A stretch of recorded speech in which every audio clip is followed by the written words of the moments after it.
Here we have the awardee from the best luxurious hotel apartment, that too in Turkey. But you have been such a gorgeous, so looking.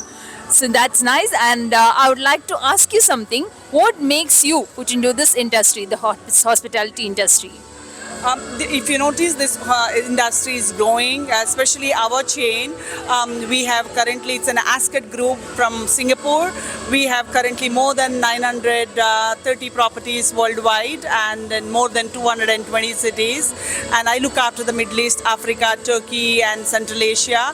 So every day meeting new guests and new partners at the same time, new corporate or the leisure decision maker. It's like, you are innovative and you're learning every day, and it's like, you enjoy your day. You don't feel like you're majority like, stressed more about the work.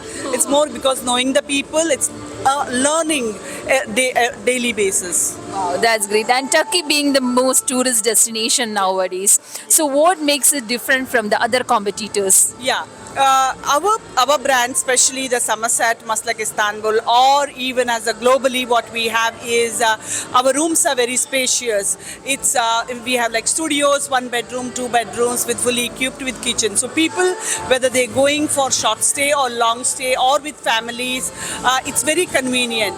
The Maslak property, especially the Istanbul one, it's in the Maslak area where majority when the Middle East people, when they go on a vacation as a family, they can stay together. They get that home away from home feeling. Wow, that's great. Most of them they will be going as a group only, so they can stay in that, right? Yeah, the group or even with the families. At the same time, when the corporate's going for a single traveler, or if they're going for a project, or if they're relocating in Turkey or anywhere globally, we have different brands like Ascot, Somerset, Citadines brands, and many other brands also we have. But the three prominents are Ascot, Somerset, and Citadines. Wow, that's great. Anyways, congratulations and looking forward for the next season. Thank you so much. Thank you.